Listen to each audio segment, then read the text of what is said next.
कोयना वारणा धरण क्षेत्रांसह जिल्ह्यात काल आणि आज पावसाचा जोर कमी झाला असला तरी कृष्णा काठावर अजूनही पुराची धास्ती आहे. सांगलीतील आयर्विन पुलाजवळ पाण्याची पातळी ही इशारा पातळी ओलांडून धोका 43 फुटांवर जाऊन पोहोचली आहे. पण कोयना धरणातून 95,300 क्युसेक विसर्ग कमी करून 56,000 तर वारणा धरणातून 7,000 क्युसेकने विसर्ग चालू आहे. वारणा आणि कृष्णा नदीचं पाणी पात्राबाहेर पडलं असून कृष्णा नदीने रात्री इशारा पातळी ओलांडून 43 फुटांवर गेली आहे. परिणामी शहरातील जामवाडी, सूर्यवंशी प्लॉट, दत्तनगर, कर्नाळ रोडवरील घरांमध्ये पाणी घुसले. पुरामुळे 14 जिल्हा मार्गांवरील वाहतूक ही बंद झाली आहे.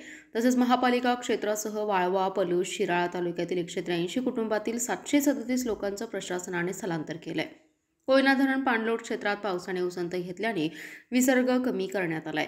त्यामुळे सांगलीत पातळी 44 फुटांवर जाऊन झपाट्याने उतरण्याचा अंदाज आहे. सांगली शहरातील सूर्यवंशी प्लॉट, इनामदार प्लॉट, दत्तनगर, काकानगर परिसरातील नागरी वस्तीत पुराचं पाणी शिरलंय. नदीकाठावरील मंदिरे पाण्याखाली गेली असून सांगलीतील अमरधाम स्मशानभूमी आणि सांगलीवाडीच्या स्मशानभूमीत पाणी आले. कर्नाळ चौकी ते शिवशंभू चौक या रस्ताही पाण्याखाली गेल्याने वाहतूक बंद झाली आहे. सांगली शहरातील कृष्णा नदीमध्ये पुराचं पाणी वाढत असल्याने नदीकाठावरील नागरिकांनी अक्षरशः रात्र जागून काढली. नदीच्या पाणी पातळीत वाढ होताच जनावरांचं स्थलांतर करण्यात आले. अनेकांनी घरातील साहित्य बांधून ठेवलं होतं. पाणी जसं जसं वाढेल तसं तसे नागरिक घर सोडत होते. गेल्या 3 दिवसांपासून जिल्ह्यासह कोयना, चांदोली धरण पाणलोट क्षेत्रात पावसाची संततधार सुरूच होती.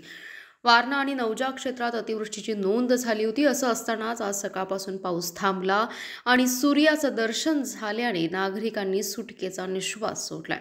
कृष्णा, कोयना आणि वारणा नद्यांच्या मुक्त पाणलोट क्षेत्रात पावसाचा जोर ओसरला असला तरी धरणातून विसर्ग सुरू आहे. त्यामुळे सांगलीतील कृष्णा नदीवरील आयर्विन पुलाजवळ पाणी पातळी 43 फुटांवर स्थिर राहणार असल्याचा अंदाज आहे.